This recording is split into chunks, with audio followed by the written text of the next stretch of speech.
It was my dad.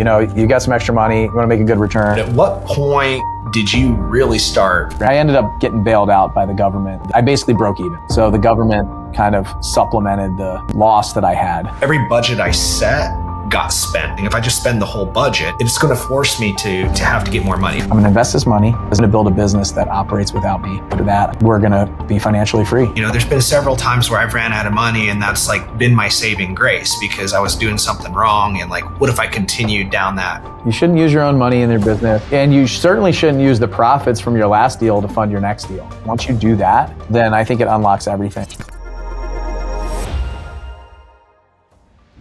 Welcome back to Die Hard Entrepreneur Stories. I am your host, Devin Ramos, and today's guest has taken real estate investing to a whole new level. Bill Allen is a former Navy test pilot turned real estate powerhouse. He has done thousands of real estate deals and deployed over $150 million into those deals. He's built several companies, one of the most notable, a real estate investing mastermind and community known as Seven Figure Flipping that has helped thousands of investors scale their businesses. From an accidental landlord to a leader in the industry, Bill has mastered the art of capital raising, funding his deals, and scaling his business beyond expectations. Today, we'll uncover how Bill came up with this capital raising approach that has transformed his companies into what they are today. Bill, welcome to the show. Thanks for having me, Devin. I don't know about thousands of real estate deals, maybe a little over 1,000, thousands, plural. You're giving me a lot of credit. Yeah, man, I knew it was somewhere up in there. Okay, so we'll say somewhere around 1,000, right? I'll take it. I love it. But $150 million deployed. I mean, that's a lot of money. It's a lot of capital raising, right? Yeah, it's a lot of money. Also keep in mind, I like to be real. So a lot of times these people are just reinvesting and reinvesting and reinvesting, right? I double people's money. I put it back in.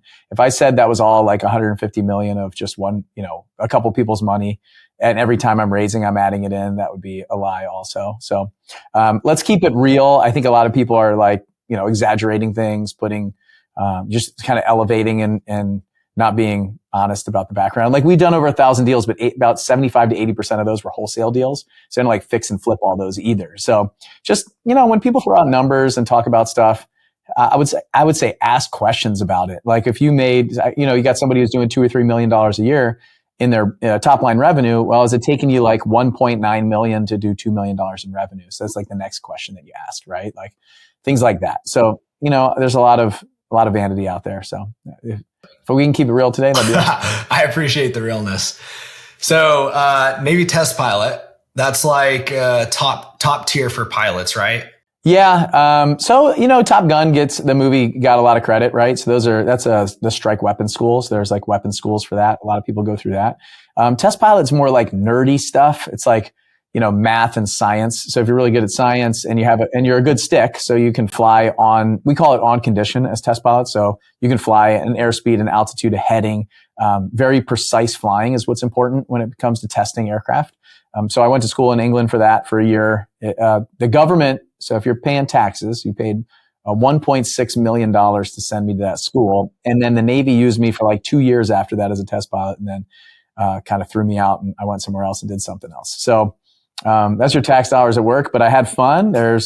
We like to say there's less test pilots on the planet than there are brain surgeons. So to give you an idea of how few there probably are out there. So, but yeah, I had fun, got to fly 50 different helicopters and airplanes while I was doing that. And I think it gave me a lot of like decision-making, skills. So I could try to figure out how to make a decision and run numbers and analytics to say yes or no to something, or what direction we go, or things like that. I think it taught me a lot of leadership skills and doing something that's really hard. It's a washout program. So kind of like the nerdy version of BUDS for the SEALs, right? They just try to wash you out 20 hours of work a day. We're probably working 110-hour weeks and stuff and dead tired. And then we got to go fly and then we got to write a report and do all that stuff. So I imagine a little more brain than brawn though.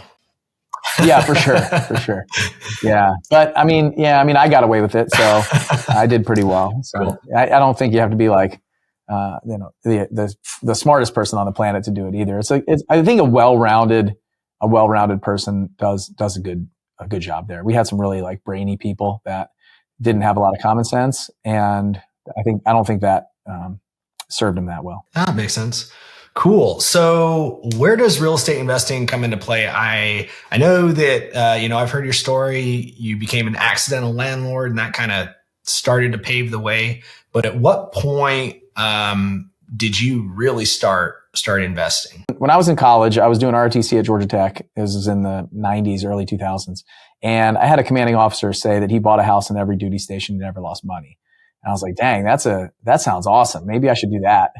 And so when I moved to San Diego, I was like, I'm going to buy my first house. This was in 2006.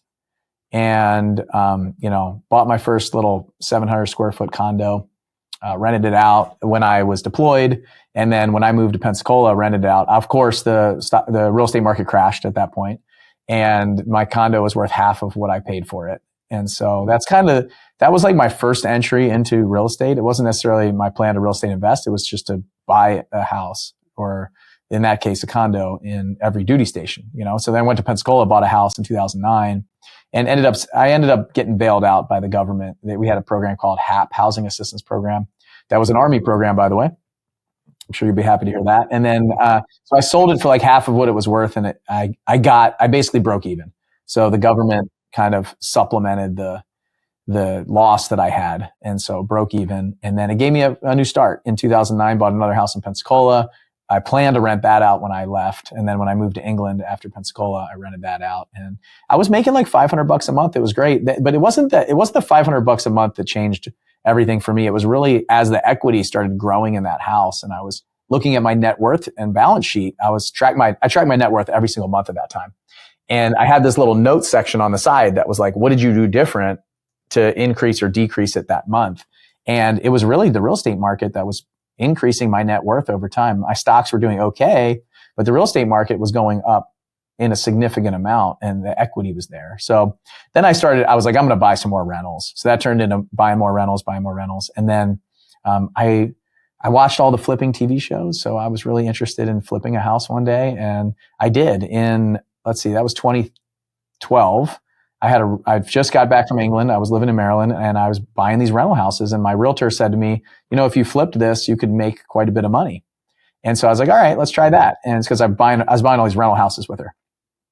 I shouldn't say all these rental houses, make it sound like a lot. I bought one, and then I fixed it up. I rented it out. And then that was the second one that I ever owned. And so this was the third one. So this was like my second one inside of a year. And she's like, if you sold this, you'd make money. So I made it sound like I was buying like 10 or 20 rental houses. It was really like one a year.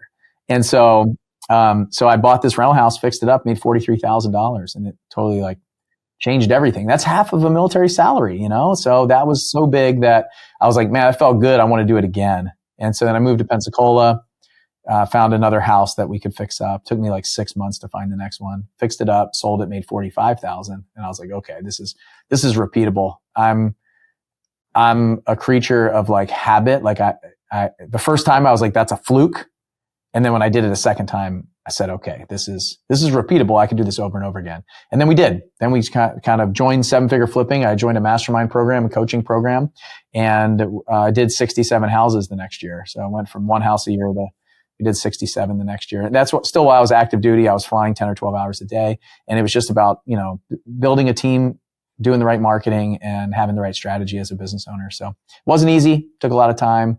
Had a lot of problems. It took me 4.5 months to find my first deal when I started hiring people and marketing. So it wasn't like, I just fell backwards into deals and money. It was uphill battle. But when you look back, everybody thinks it was easy. It sounded like it was easy, and you just had this meteoric rise to success, which really was a lot of hard work, late nights, early mornings, every single day for a year. And we got to 67 houses, and then it became easier. Okay. Well, looking back now, I think safe to say within our industry here, you're one of the more well-known real estate investors. But starting out, it seems like you're maybe just kind of dipping your toe in. At what point were you like, yeah, I'm going to be a real estate investing guy. Like, I'm going to keep doing this, go all in. And, where did you have that shift? I knew that real estate was a path to wealth very early on, right? Everybody talks about that. And sometimes it seems like an uphill battle, like really hard to get into it. Like, it seems a little scary or frightening or something like that. So doing those first couple deals, I think, an investor who's never done any deals, who just like wants to be an investor. So you've done zero. That jump from 0 to 1 is the biggest jump on the planet. Like that's it. Once you do that, then I think it unlocks everything. Like now you can do it. And for me, I had to do it twice. Like I had to repeat it because I just didn't believe in myself, I guess, or maybe I just got lucky. And so, seeing it repeatedly done, that's kind of the shift for me over those 2 years of, wow, I think this should be something that I do more of. And the other piece was, it was getting around people that were also doing it. So even before I joined Seven Figure Flipping as a student, I remember going to this real estate meetup in Southern Maryland. So I was living in Southern Maryland, in Lexington Park, Maryland, down at Patuxent River Naval Air Station. And I had bought my second rental, fixed it up, and rented it out to an Australian family that was coming to test pilot school. And then after that, I was working on this first flip of mine. And I went to this meetup in Southern Maryland, and I show up, and there's a guy there from work. So one of the engineers, so the pilots fly, and we have engineers that fly with us, and they write most of the report and kind of work with us. I shouldn't say they don't really work for us, but they do a lot of the grunt work when it comes to writing reports and things like that. And we get to fly and kind of observe and we got to sign off on the report and make sure it's good. And so this one engineer was there at the meetup. And so I'm like, okay, this guy, like, I don't know. I'm trying to tell this story without sounding like a total, like, arrogant, horrible person. But there's like a status, right, at the office that is test pilots. And then there's engineers that graduated from test pilot school. And then there's like hired engineers, right? And some of the hired engineers are like, not entry level employees, but kind of down in that area. And so I walk in, I got 2 rental properties and I'm flipping a house, and, I'm a test pilot and all this stuff. And so I'm like, hey, what are you doing here? He's like, oh, I'm in real estate a little bit on the side. I'm like, oh, cool. I was like, so, like, what do you got going on? He's like, oh, I got like 6 flips going on right now. And I was like, what? Like, this guy has 6 flips going on right now. And I think I'm this huge big shot with 2 rental properties and 1 flip, my first flip going on. And so what it did to me was it really kind of gave me permission to do more. It showed me that it's possible, that if he can do it, I can do it. And so I think that's the day. Like, if I really go back to a day, I always thought that it was maybe like getting next to Andy McFarlane, who was doing $3 million a year, or getting next to Justin Williams, who was doing 150 houses all over the country, or things like that. But really, I think it is Casey at that real estate meetup who gave me permission to do more. And, I think that's the day that I was like, all right, I'm going all in on this. I remember walking up to my wife after I did that second house in Pensacola, and I said, look, there's these people who are doing 150 houses a year. For $25,000, I can get around them, and they can give me the blueprint and all the things that they're doing. I said, I'm gonna invest this money in myself, and I might not be around that much for the next year, but after that, we can do whatever we want financially. I'm going to build a business that operates without me. I'm going to build a business like them, and I'm going to get kind of my freedom, and we're going to be financially free. And so I went all in those 2 moments, I would say, are really defining moments of mine, of just believing that I'm going to do it. And I feel like for everything in my life, if I put my mind to it, I'm going to accomplish it. And I think that's the thing that is lacking for most people. If you're listening to this and you're like, how could you even take that kind of leap? It's probably that you don't believe in yourself. And that's the real work that needs to happen, is the belief in yourself over the belief in, like, nobody else is going to do it for you. There's a blueprint, there's maps, there's plenty of people that can help you, that can support you, that can walk alongside of you. But nobody cares about you like you. It's really important for you to believe in yourself. Yeah, absolutely. Man, I hear that so much from you. In both of these instances, you just talked about like a major shift in your beliefs, right? In that first one, you basically had to prove to yourself, like, you had to go through the action. You had to take enough action to, like, show yourself, oh, hey, I can do this. And then the second one, you're like looking at this other gentleman. Would you say his name was Casey? You're looking at Casey and you're like, well, Casey can do that. I can already do this. So I can definitely do that. That's what I hear from you, at least. So. And it's not saying that you're better than somebody else. It's not the fact that I was the pilot and Casey was the engineer. I mean, I could be dumber, not have as much money, not be in the same situations, not have the background, whatever, and still be able to do it. So what I would say to all of you is, like, if somebody else is doing the thing that you want to do and they've done it, then you're fully capable of doing it as well. It's just their level of commitment. It's their desire. It's their grit. It's their determination. It could be their surroundings. It's their mindset. It's all the things that you need to figure out where they are and where you are and how you get there. And so, and again, this stuff takes time. Like, it doesn't happen overnight either. So little by little, I was just like chipping away at this old identity and turning into this new person. Right. And so Casey helped me with that.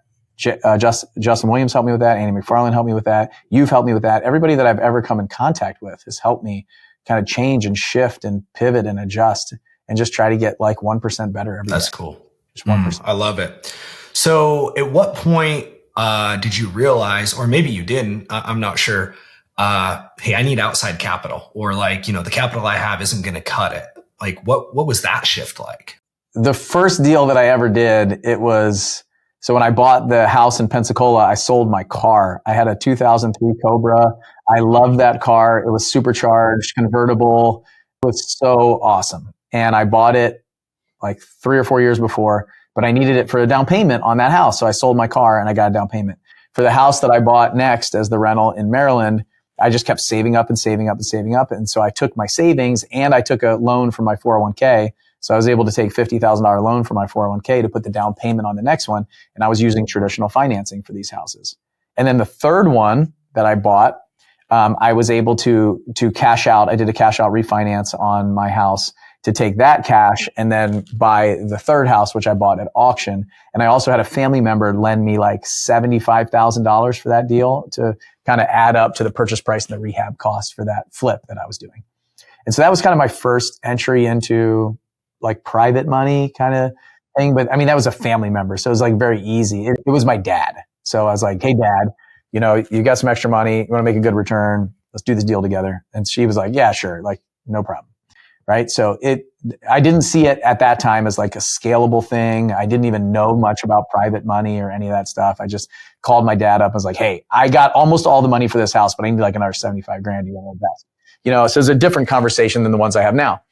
And then after that, when I went, so I sold that one and then I used the money to buy the one in Pensacola, cash, all cash, and then the rehab costs. So I was still using my own money and then my dad was still investing. So, you know, I paid him back with interest and then he put that money back in. The one in Pensacola, sold that one. And then I went to this mastermind meeting. I went into 7-figure flipping. You know, I invested $25,000 of my proceeds from that into the mastermind group.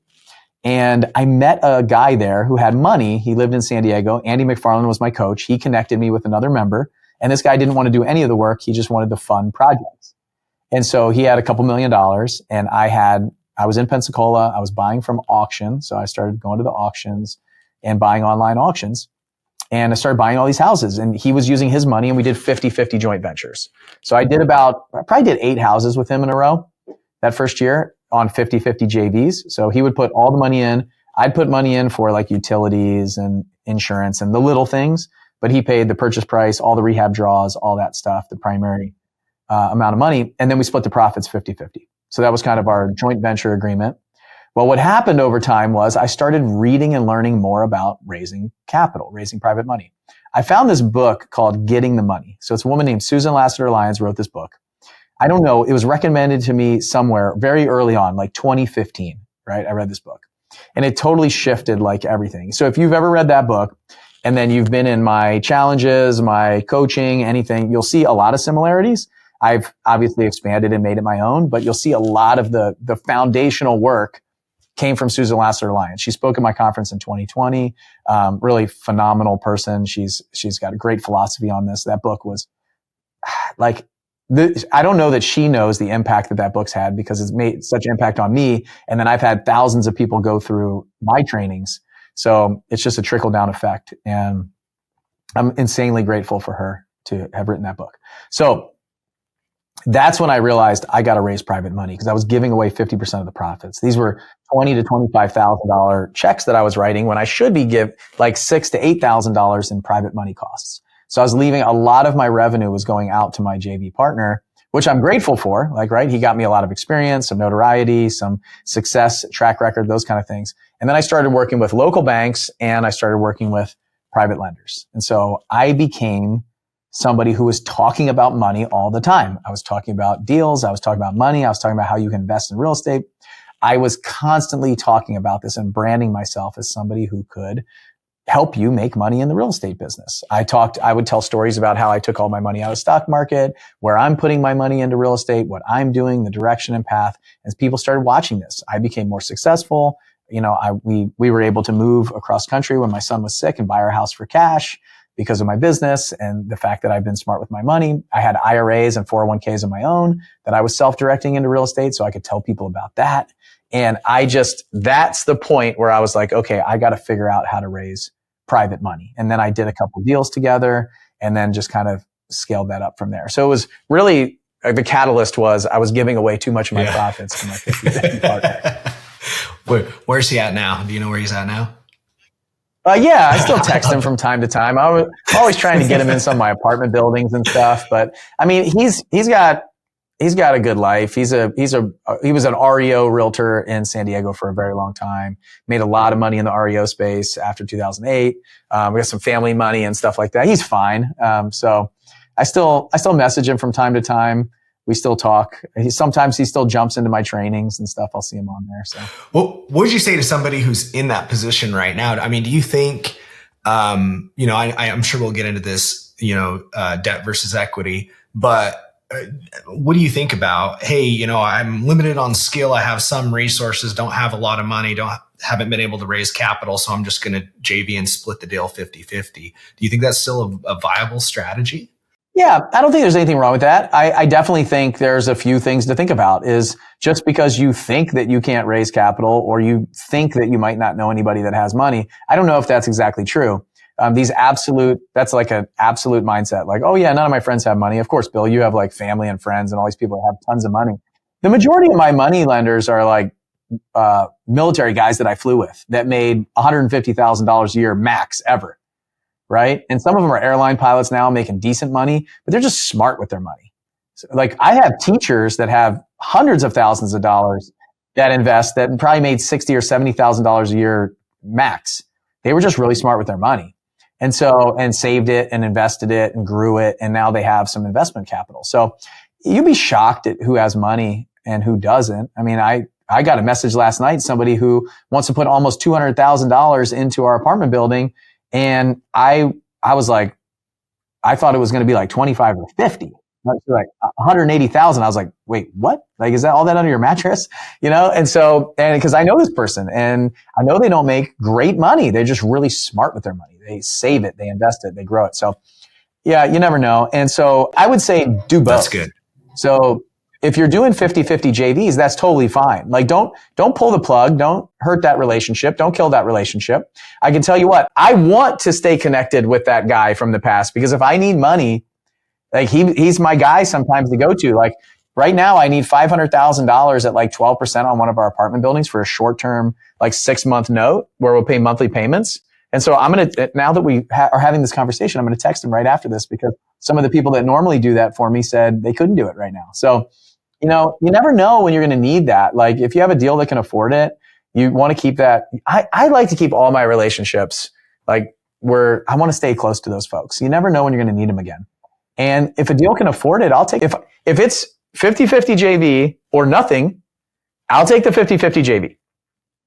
Now, if it's nothing, 50-50 JV or 6% interest on a balloon with a 1-year term and no prepayment penalty, I'm going to take the 6% interest, right? And so it's just a lot of times I think newer real estate investors, they will be more comfortable with the 50-50 JV because it feels like there's lower risk to them. But don't forget, if you lose money, what happens? So that's a conversation that I had with my JV partner. I said, look, if we lose money, if we make money, 50-50 JV split. If we lose money, I will split the loss with you 50-50.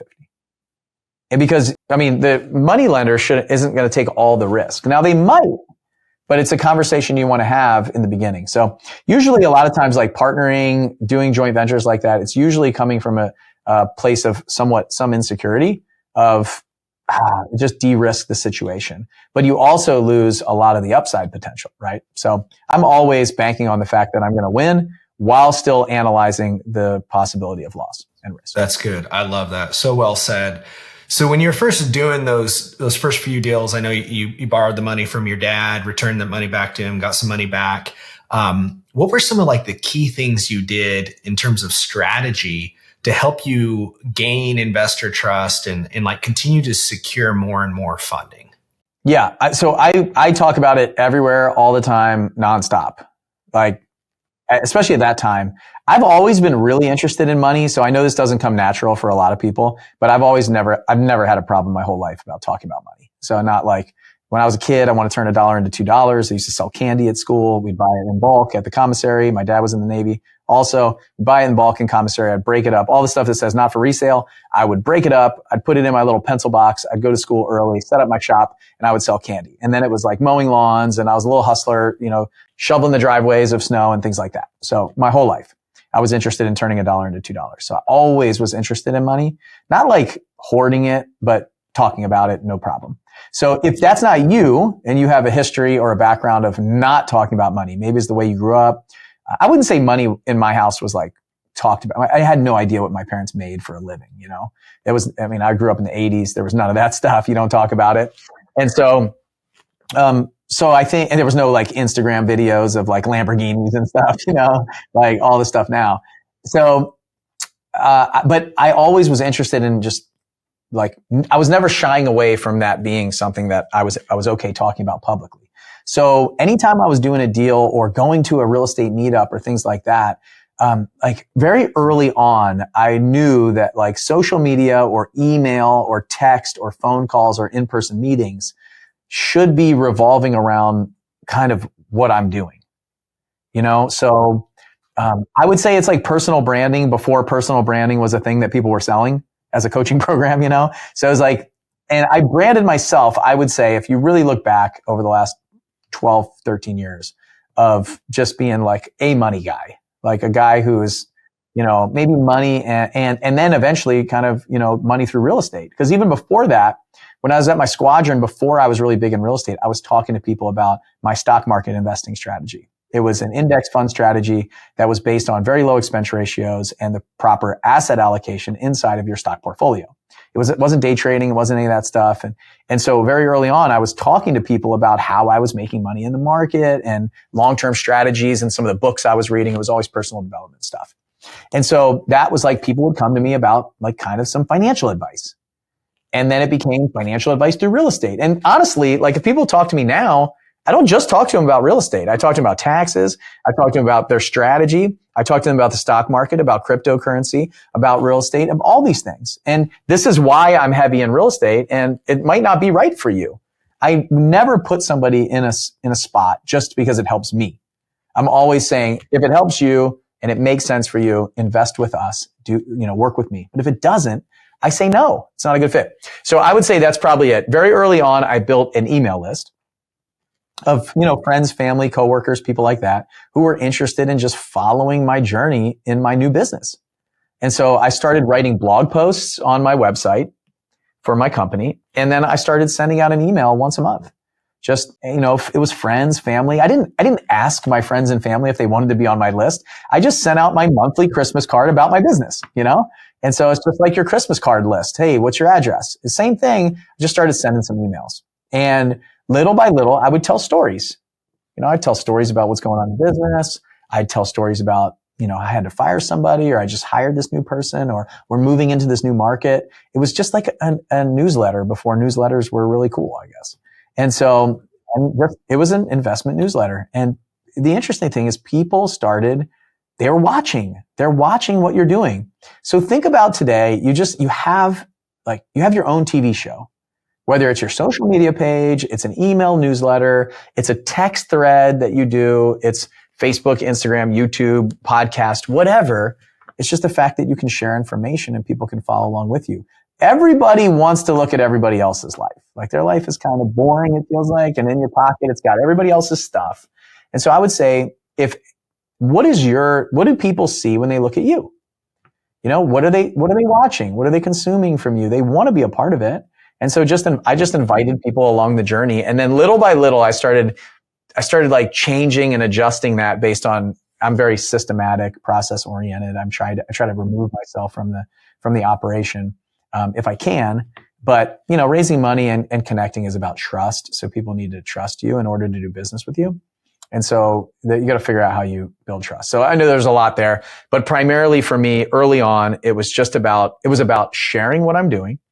So instead of secretly doing it, so a lot of people say, I'm not going to talk about it until I'm successful. The problem is you can't be successful until you talk about it, because you need other people along for the ride with you. You need contractors, you need partners, you need financial partners, you need deals, you need buyers, you need all of those things. And the way that you do it is say, I'm getting into real estate investing. I am a real estate investor. I'm going to buy a house this year. I'm going to do this. You talk about it over and over and over again, everywhere, all the time, and you put it out there. Now, people are afraid to put it out there because there's accountability when you put it out there, right? Especially in writing. And there's many things that I called my shot and said I was going to do that I haven't done. And it kind of sucks, but I'm also not afraid to call my shot again. And because I'm just going to, like, when I put it out there, I know that it's me saying, this is where I'm going. And occasionally we got to make an adjustment or pivot. That's totally fine. But I think there's also a fear of judgment is why people don't share what they're doing also. Like, oh, what are my friends going to think about me? What's my family going to think? I wasn't going out there asking for money, begging for money, pleading for money, desiring a loan, like those kind of things. I was just saying, hey, I'm getting into real estate. Or if I had that house, I'd go take a picture. Like today, I had an extra 10 minutes on my way to work. I got a rehab project going on at my farm that we're doing. And I just did a little video walkthrough of the project so other people could see what's going on. Like, I have no desire for anything from that video other than people know I'm still doing this. Like, I'm still investing in real estate. I just put $80,000 into my farmhouse to fix it up and put it on Airbnb. So people know that I'm doing it, that I'm in the business, that we're still swinging hammers. Maybe not me directly, but we're still in the real estate business. I'm buying real estate regularly. Tomorrow I fly to Chattanooga. We're going to have a couple hours. We're going to go a couple hours early because I'm buying an apartment there. I'm going to walk around that apartment. I'm going to make some videos. I'm going to talk about it. I'm going to invite some people in, even though we're almost full. I'm still just going to go there. I'm going to show people what it is. Hey, I'm standing in front of this apartment building I'm about to buy. And it's not flashy. It's just, hey, I'm really doing this business. So that's it. I think it's branding yourself as being somebody who can help people financially. Yeah. Overwhelmingly, that's what I heard from you. I mean, in the most basic sense, it's like, just start telling people about it. Like, just talk about it, start there. Yeah. I call it, Susan Lasser Lyons in that book called it the secret identity. I think that's what she called it. And then the other thing is, I just went to a conference last week in Houston, and somebody came up to me after my talk about raising money and said, I've done a lot of deals. I've made a lot of money in real estate, but it's always been my money or bank money or hard money. Like, I've never, brought in a private lender. And honestly, the thing that holds me back the most is I'm just a little bit fearful that I'm going to lose their money and things like that. So really, the problem is good people, really good people, they're worried about the worst case scenario, and it's stopping them from the best case scenario, right? And so what I said to him was, I said, you know what? That sounds pretty selfish, man. Sounds pretty selfish that you're making all this money and you're not inviting your friends and family in with you to make money with you. And you're getting all that money to the banks, to the hard money lenders, to Wall Street, to the people that don't need it. And you're not giving the money to friends, family, people that have no opportunity anywhere else, and they have to invest in the stock market because nobody else has opportunities for them like this. And you can have them be the bank that makes all the money.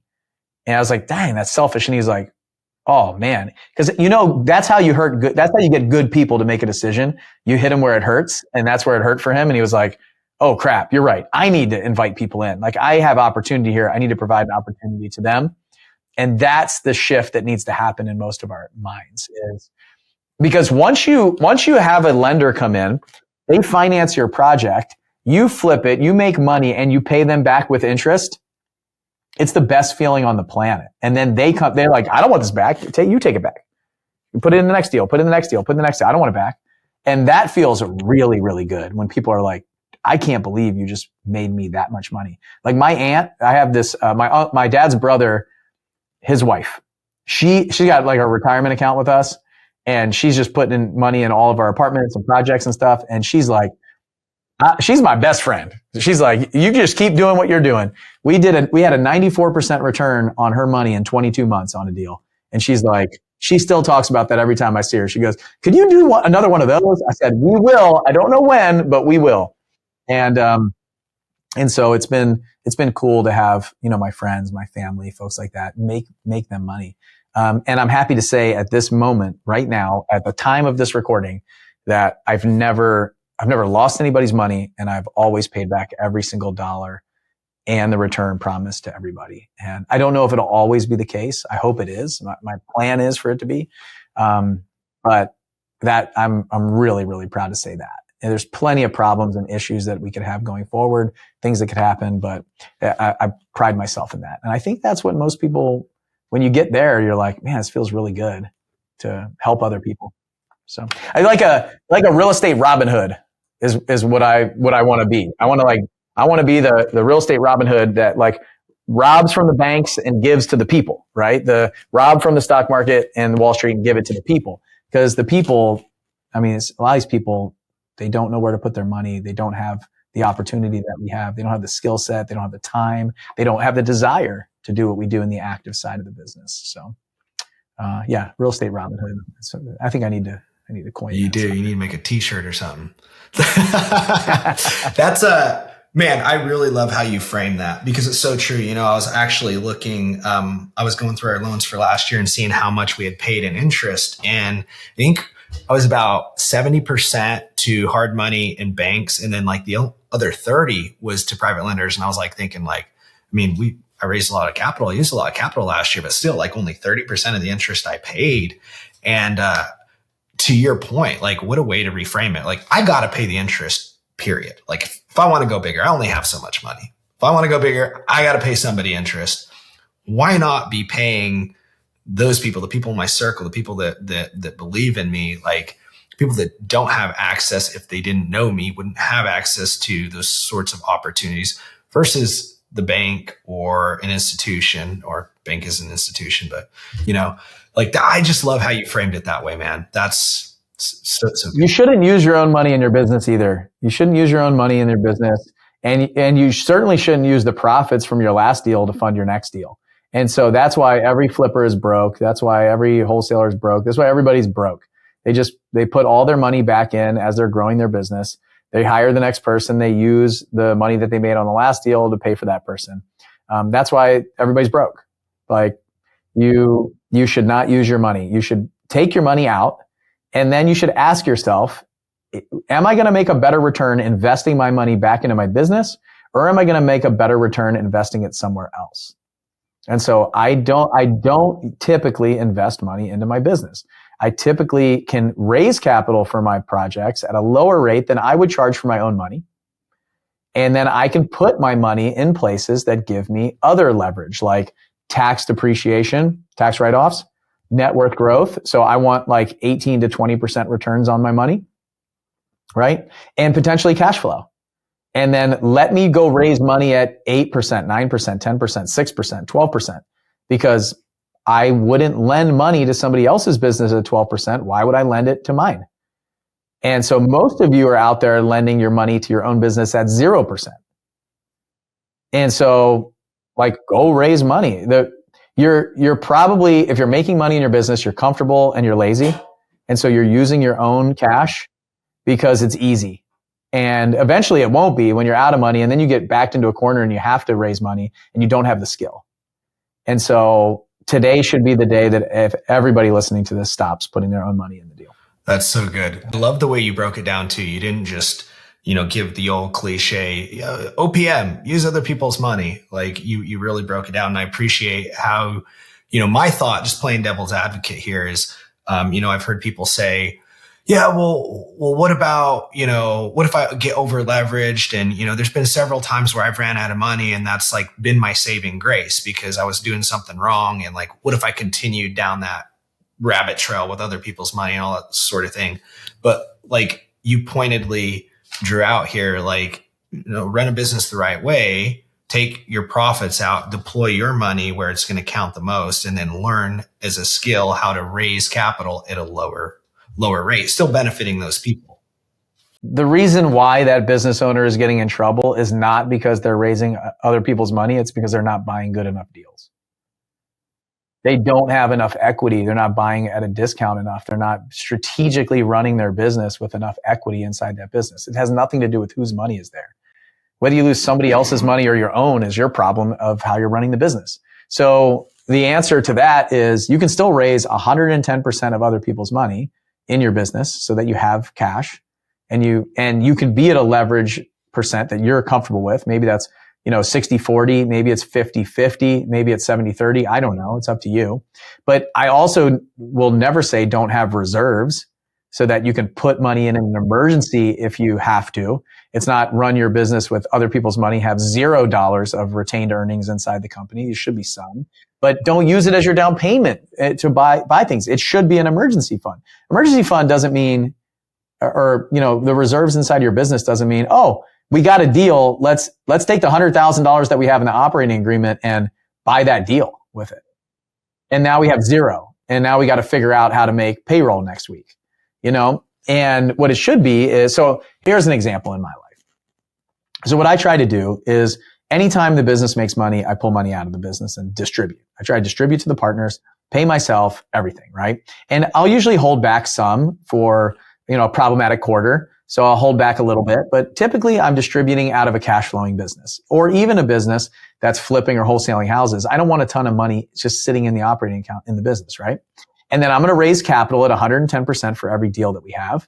But personally, I'm going to have my personal moat, which for me is $300,000. So personally, I want to have access to $300,000 all the time. Now, I'll tell you right now, I have access to about $230,000. So I'm not at 300, but I have a loan out that was due last year that still hasn't been paid back. That was going to be a short-term loan. So I had some problems, right? And that was my short-term kind of emergency money. And I learned my lesson. So very little by little, I had to kind of grow it back up from zero because I lent out $300,000 and I was basically at zero. It was supposed to be 7 days, turned into a little over a year. And now I've had to chip away and grow back up to 300,000. And so, and that money should be coming back in, although I hear that frequently. It's when it comes back in, now I'll have the 500K, right? So 300 will come back. I got 230, 240. Now I got 500. And so what I'm going to do is I'm going to go take 200 of that and I'm going to go invest it in something, right? And so my deal in Chattanooga right now, I'm going to put $200,000 into that. I'll have my 300 grand and it's all in lines of credit. It's in my home equity line of credit or my farm line of credit or my life insurance. It's sitting there. And then what I'll do is if I have an emergency in the business or I have an emergency in my own life, right? I have the opportunity to have access to $300,000 that I could go out and put money in there if I needed to.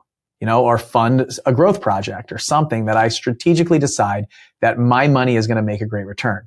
And then if I make $50,000 in a month, and you can take a zero off of this. I mean, this could be $30,000 for you and you make $5,000 a month, depending on where you are in your life, right? And what your expenses are. Now, when I make $5,000 or $50,000 in my case, I put it back in that account. Now I got $350. Then I make another 50 the next month. Now I got 400. And I'm like, okay, like hot potato. I don't want 400,000. I want 300. So let's go invest the 50 or the 100 into something else.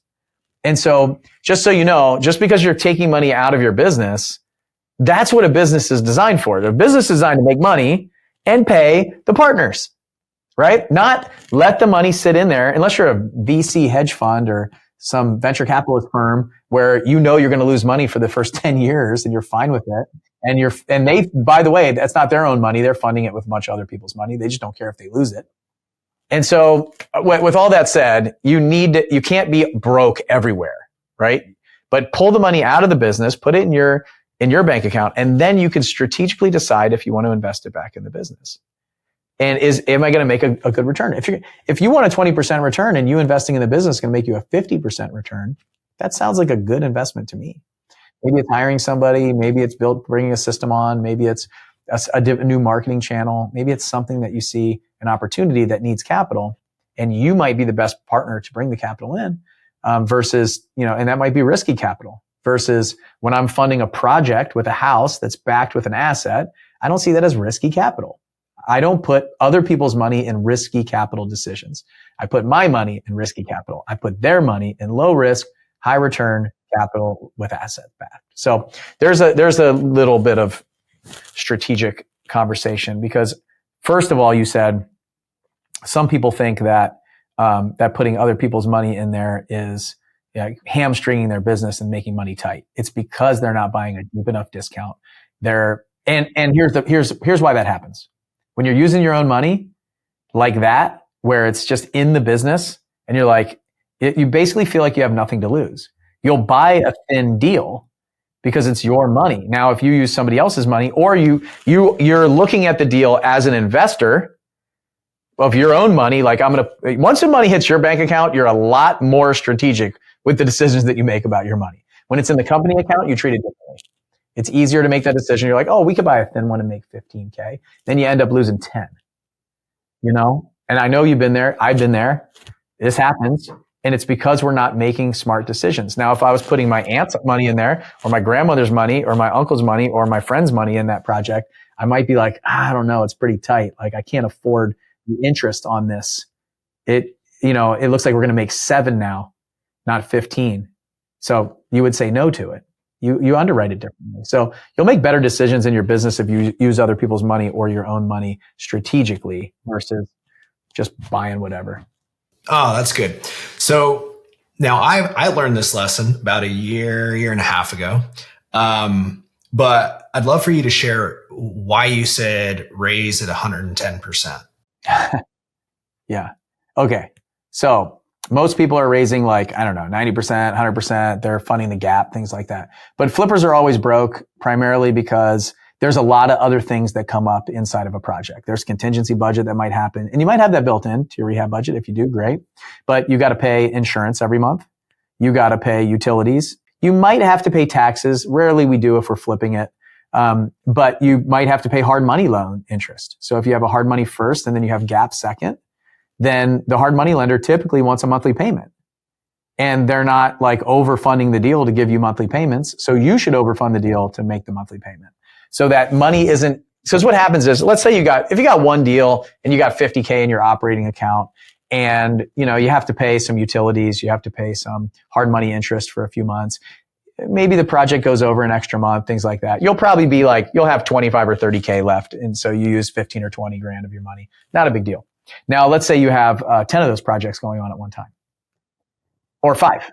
Now you're broke. You go, I don't know where the money is. We just sold a house yesterday and we got all this money back and I paid back the hard money lender and I'm looking at payroll and I'm looking at everything else in the next 2 weeks. We're going to be broke again. It's because you're not using enough other people's money and you're just digging into your operating account, your cash, your profit, all that stuff.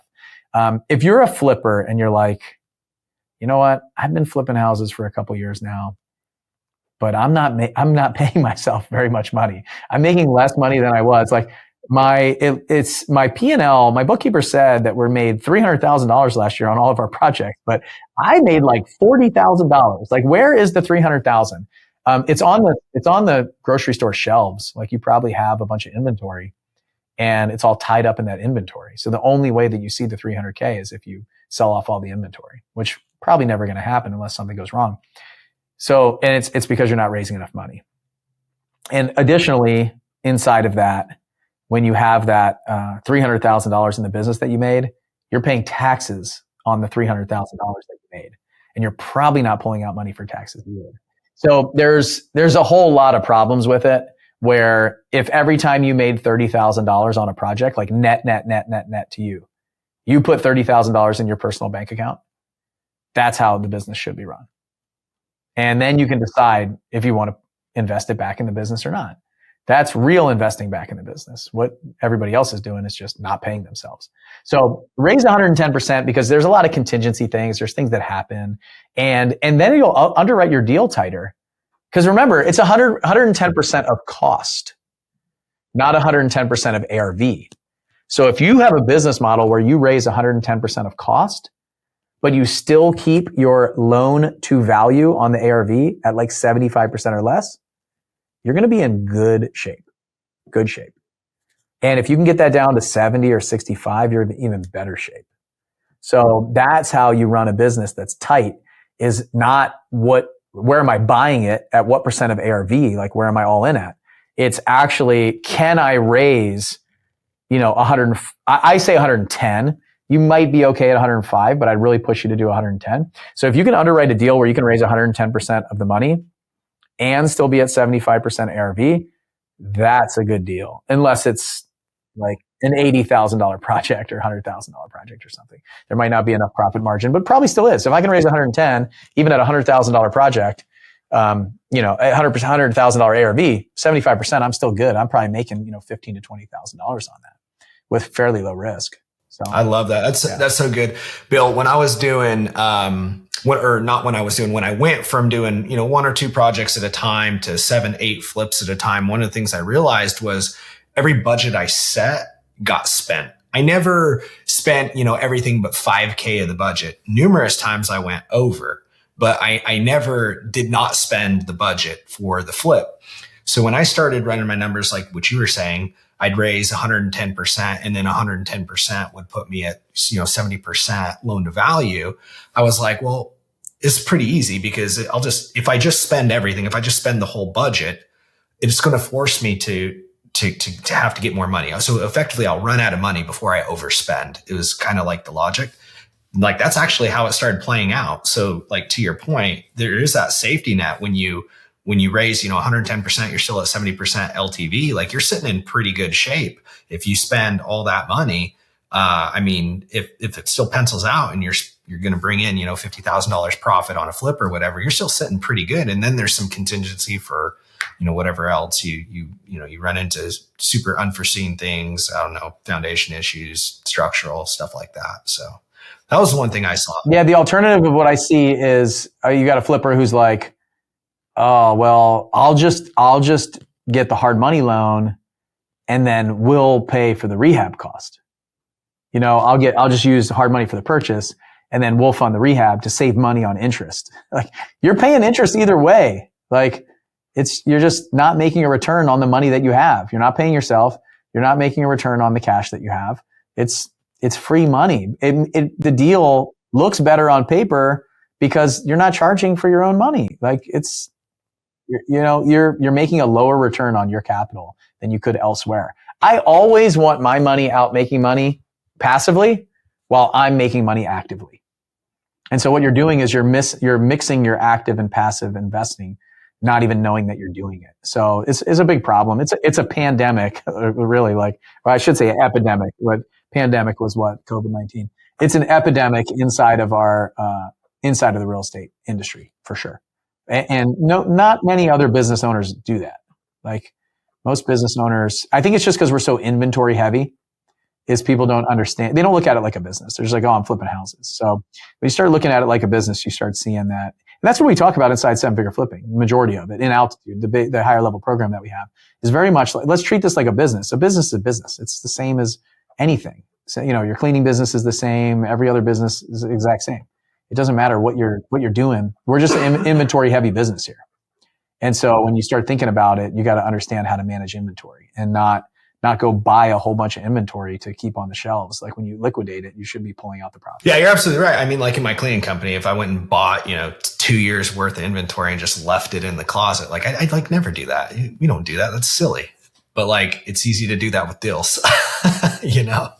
Yeah. I mean, yeah, it's just like taking all of your profit. Like it doesn't make sense in any other business really. And it's not just necessarily keeping it for 2 years. It's like, oh yeah, hey, we're making this money. So I'm just going to keep it here. Like for you, it would be like hiring 4 crews and having no work for them. Kind of, but I have the potential to make money with these people. So I'm just going to sit them over here in the corner for a while. So it's some of that stuff. It's like, reinvesting money. If you look at it, the money is like an asset. It's something that you can use to leverage inside the business, but you got to look at the return that you're getting on the capital. You'd be putting it somewhere else probably. There are times where you might want to invest it back in your business. Like I said, I mean, but I wouldn't do it and usually it's because you don't have the skill set or the capability to raise capital. So then my push is go learn the skill set of how to raise money. Like that's the thing you need. Get the skill set of raising money. That's good. So Bill, as your capital raising has evolved over time, you started out just lending on flips, but I know now you're raising, you do debt and equity, you have these apartments, you have all this other stuff. As it's evolved over time, at what point do you feel like, or did you feel like you had mastered capital raising? Like what was sort of that point where you're like, man, this is my thing. I'm pretty good at this, or maybe you haven't hit that yet. I don't know. Yeah, I don't think, I was just going to say that. I don't think we've ever mastered anything really. Like at that point, you're just going to start going backwards. So I'm always learning. There's new things, especially as the market changes. Like the past 2 years has been the hardest market to raise capital in for me. There were like 3 years ago, just put an apartment building out there. It's full in like 2 seconds. It's like, it was so easy. You build up a big enough network, enough people that know. And the last couple of years, I'm having conversations that are really challenging, Hey, where's the real estate market going? What's happening? We've been in a recession for a long time. And I don't know necessarily that people understand that or are accepting that. Like people are making less money. There's less returns that people are getting. Money's a lot tighter for folks. There's a lot of people in pain over the past few years. We're not talking about it publicly. Everybody's kind of trying to hide it. The economy's propped up with a feather pretty much. And so that's been challenging. I would say, I'd say after a couple years, in 2020 is where I felt like I could actually teach it. So I built the 500K challenge in 2020. It was like, I said, you know what? I'm actually probably pretty good at this. It's something that I would like to share with others. I had been, coaching people behind the scenes and talking to people about it for years. But 2020 was that. And then I think, recently I've just realized that everybody's kind of like saying the same thing and doing the same stuff. And I think that some of the things that some folks are saying is probably not great. Like, and I just maybe have a different strategy around it of being more consultative and not so much like, here's my opportunity and offer, like take it or leave it, yes or no. And then I had a realization, I don't know, probably in the last 6 months, is just my whole life growing up, I'm like deathly afraid of being rejected. So my entire strategy revolves around nobody ever feeling like they can reject you for your offer, your opportunity. So it's not like, do you want to invest in this deal? Yes or no? Because for me, if I said that to you, I was like, okay, Devin, like we're talking about a deal. And I'm like, so what do you think? You in? Like, I hate that. I don't want that. Like, I never want to say that. I don't want to wait for you because then you're going to say no and you're not sure what you should say. We want to still be friends and you don't want to reject me. I've had enough of that in college, of just getting rejected all the time. So I don't want to feel like that again. And so I had this realization when I like sit back and look at my strategy and how I teach it and how I do it. There's never anyone that can, like, you never put yourself in a situation where you're getting rejected.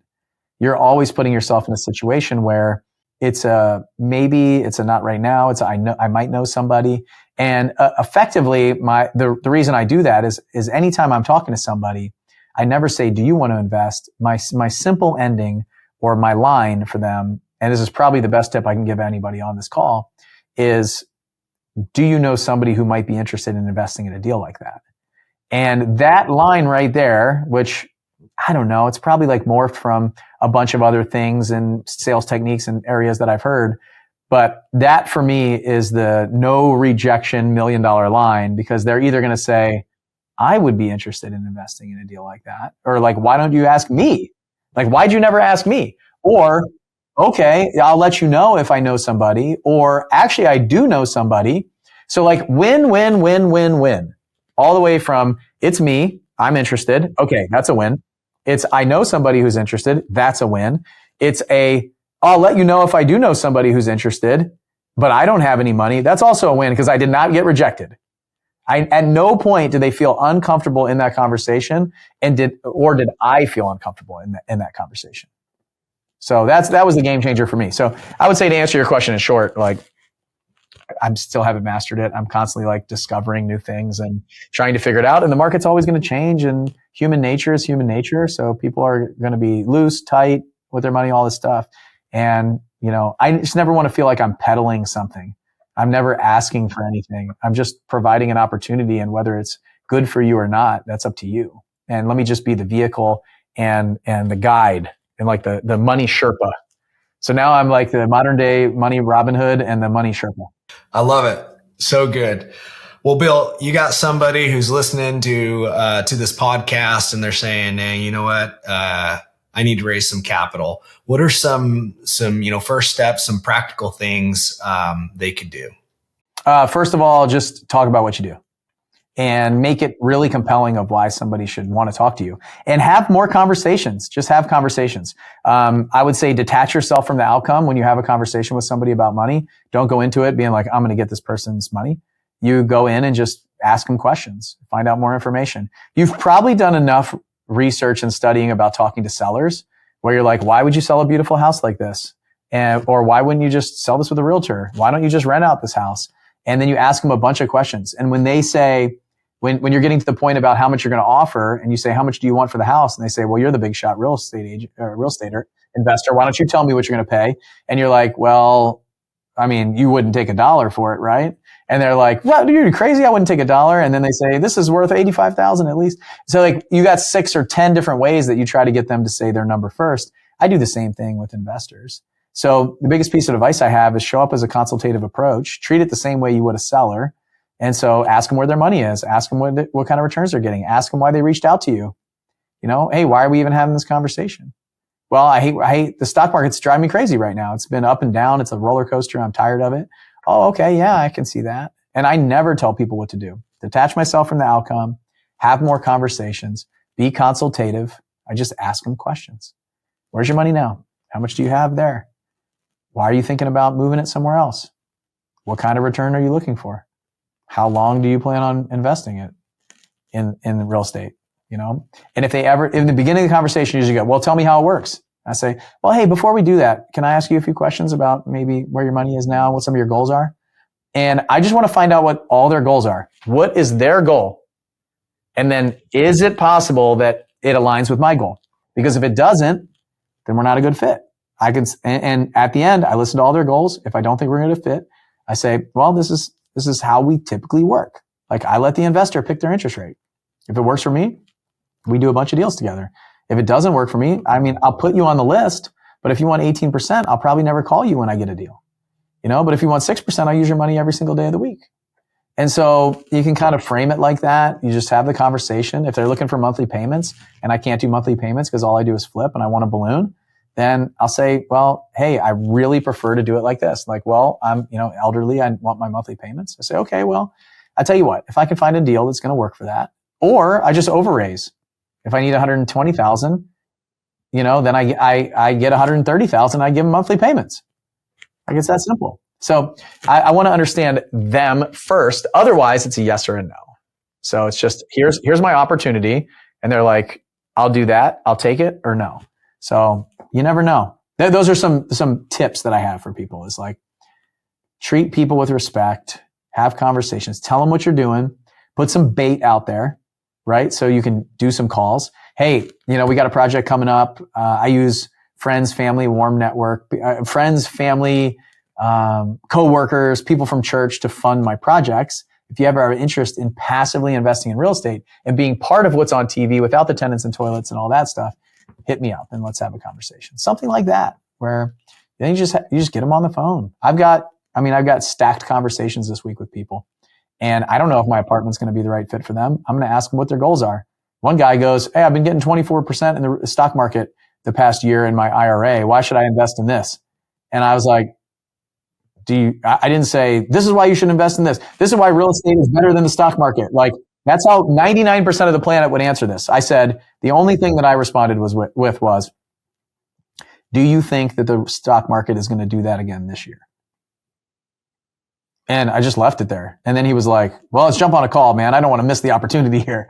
And so I'm not telling him that it's not going to do that. I don't know. I don't think it's going to do 27% return this year, but who am I to tell him that? Because if I tell him that it's not going to, and then it does, and then my apartment makes 18%, he's going to blame me, right? I don't want to be in that situation either. Let people make their own decisions. Yeah. That's good. Some wise words there. All right, Bill. Well, as we wrap up here, where can our listeners connect with you, learn more about you, some of your programs, any challenges or anything like that you got out there right now? Yeah. So I have a podcast called Seven Figure Flipping. You can check that out. We have books, we have courses, we have a mastermind, all that stuff, sevenfigureflipping.com. But if you go to this link, sevenfigureflipping.com/Bill, so that's my first name. I've been doing money raising challenges every now and then. I do a 5-day and a challenge. It's just like a virtual event. If you don't know what a challenge is, but over 5 days, I teach you the ins and outs of raising money. So first day is kind of on some of the mindset, some of the structure, like what we're trying to accomplish, build a plan. Then we talk about the structure of it. I go through promissory notes, mortgages, deeds of trust, like all the documents, the strategy, the structure, those kind of things. I talk about the avatar, like who are the people that we're looking for depending on your business model. So any real estate investor, I don't care if you're flipping houses, you're an apartment investor, you're a landlord, Airbnbs, flipping land, like everybody needs money. Wholesaler, if you're a wholesaler, you need money. A capitalized wholesaler will beat an uncapitalized wholesaler every time. And so I talk about the avatar, and then I talk about marketing, and then we actually go through a sales call that I had with somebody where on the last day, I'll just go through the call. I get to pause it throughout and teach you some different things. So I do that for 5 days, and then I do an hour for VIP Q&A after too. So you can go to so it's number sevenfigureflipping.com/Bill.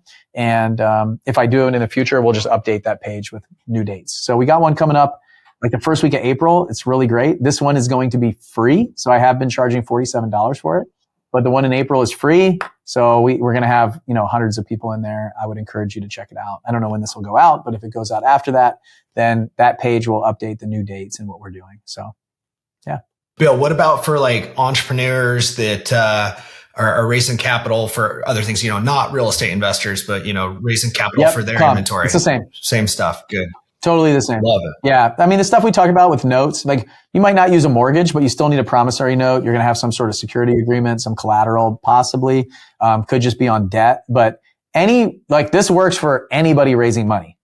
Anybody raising money, this strategy will work for. I don't care if you're, raising money for venture debt, raising money for business acquisition. The challenge will help you. Love it.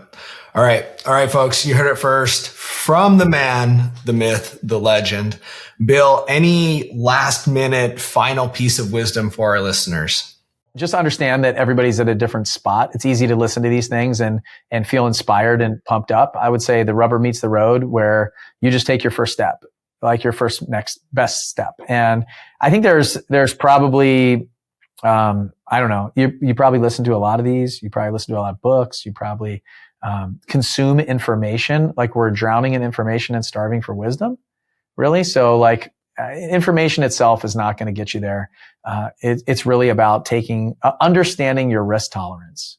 I think what stops people from taking action is their risk level, where they see the risk doesn't outweigh the benefit of what they're trying to do. So you'll only take action when the benefit outweighs the cost of the thing that you're going to do, the potential risk. So when you really think about that, think about what you want, think about your desire, and think about how bad you really want it.